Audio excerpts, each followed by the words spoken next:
peperangan tersebut, ya. Jadi saya ulangi, ya, proses historisitas sejarah yang sudah dipaparkan pemakala tadi, ya, itu hendaknya kita kaji lebih jauh, ya, dalam perspektif antropologis ini, sehingga kita dapatkan menemukan novelty-nya, kebaharuannya. Kita lihat tadi, ya, seperti saya sampaikan bahwasanya kekhawatiran daripada para sahabat, khususnya Khalifah Umar bin Khattab, ya, gugurnya para sahabat, para penghafal Quran dalam peperangan melawan para murtadin, ya, yang dipimpin oleh, yang dikomando oleh Musailamah al-Kadzab. Tentunya ini menjadi petunjuk bagi kita bahwasanya meskipun suku Quraisy atau bangsa Arab mereka memiliki kemampuan hafalan yang kuat, akan tetapi dengan gugurnya akibat perubahan sosial politik yang terus berubah, yang berlangsung dinamis, bahkan yang menimbulkan peperangan, itu menyebabkan hilangnya atau berkurangnya para penghafal Al-Quran, yang mereka akan menjadi rujukan-rujukan bagi para tabi'in atau tabi'in berikutnya, dan ulama-ulama berikutnya dalam menjaga keotentikan Al-Quran. Inilah yang terjadi dengan kitab suci agama yang lainnya. Nah, ini yang maksud saya, inilah bagian perspektif antropologis yang mestinya dapat kita angkat. Dan juga saya sampaikan sebelumnya tadi kan bahwasanya bagaimana proses sejarah panjang yang terjadi pada Al-Quran, ya, dari setelah dikumpulkan dalam satu mushaf, dalam mushaf Abu Bakar, mushaf di era Abu Bakar, ya, dalam mushaf Hafsah, ya, betul kan, ya, itu Al-Quran masih dalam bentuk tulisan yang belum ada tanda bacanya, belum ada titik dan lain sebagainya. Maka kita lihat pada pertemuan sebelumnya sudah kita bahas, ya, bagaimana wilayah ijtihadiyah yang dilakukan oleh para ulama, ya, dilakukan oleh para sahabat, kemudian yang dilakukan oleh para tabi'in sampai kepada era kekhalifahan berikutnya, ya, sampai diberikan tadi, ya, memunculkan peradaban baru, memunculkan ilmu baru, ilmu bahasa, ya, ilmu bahasa ini, dan juga ini akan berkaitan dengan oralitas, kemampuan dalam berinteraksi, berkomunikasi. Munculnya ilmu nahwu yang dikomandoi oleh Abu Aswad ad-Du'ali, kemudian munculnya ilmu saraf, kemudian ilmu balaghah. Karena Al-Quran syarat dengan makna-makna balaghi, makna-makna majazi, makna-makna ma'ani yang semuanya tidak bisa hanya ditafsirkan secara tekstual. Ada penafsiran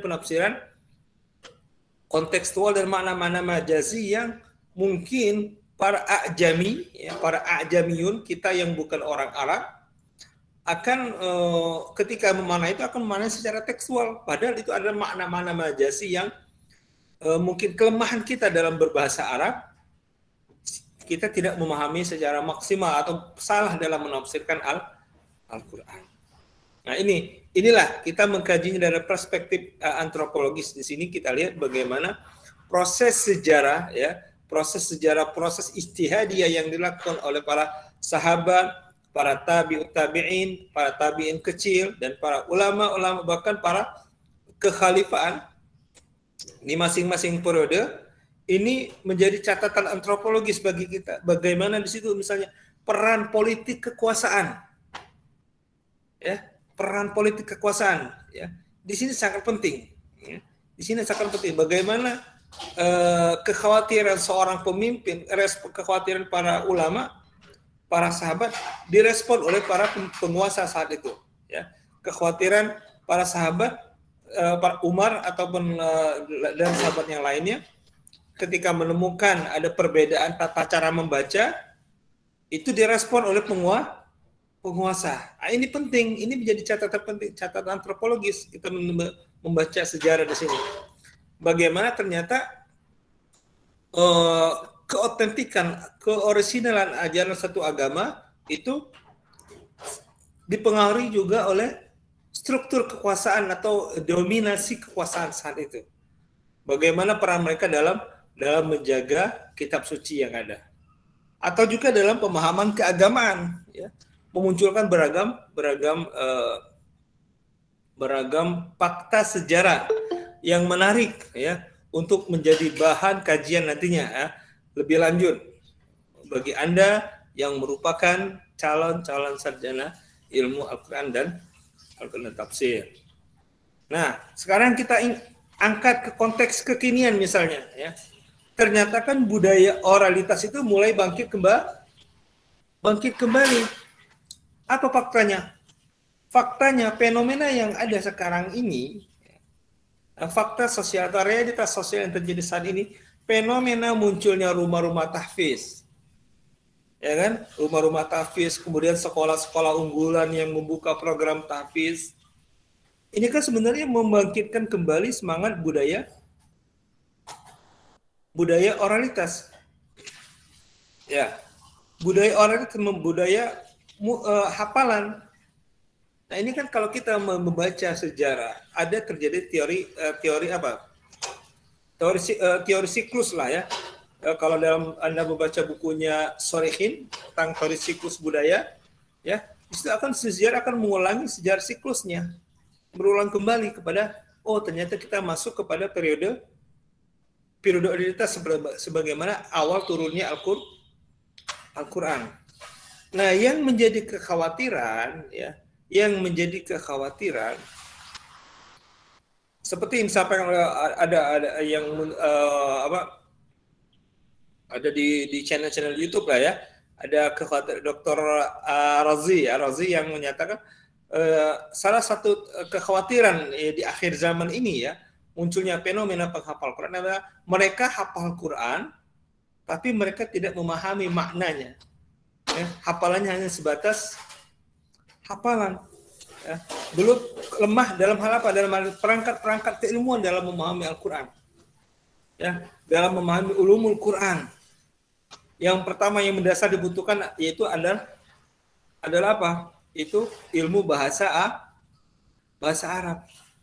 Kita lihat munculnya ilmu nahwu yang dipelopori oleh Abu Aswad Ad-Du'ali, itu apa? Munculnya karena kegelisahan, kesalahan tabi'in dalam membaca harakat tanda baca Al-Quran. Yang mestinya dibaca hu, dibaca ha. Nah, ini menjadi hal yang harus menjadi perhatian, ya. Hal yang harus perhatian, bangkitnya budaya peradaban oralitas di era milenial saat ini, ya, hendaknya diiringi berbarengan dengan perangkat keilmuan dalam penafsiran Al-Quran sebagaimana yang telah dirumuskan oleh para ulama-ulama klasik terdahulu, ya, dengan melahirkan ulumul Quran, dengan melahirkan manhaj tafsir, ya, bagaimana metode-metode tafsir, ya. Tentunya kaitannya dengan keilmuan kita sekarang, kita kombinasikan dengan pendekatan keilmuan sekarang, yaitu diantaranya dengan pendekatan antropologi. Nah, inilah maksud saya harapkan Anda memiliki kemampuan dalam membaca fenomena oralitas yang ada, baik itu dari aspek historis. Tadi sudah bagus, pemakalan sudah menyampaikan, ya, aspek historisnya yang ada.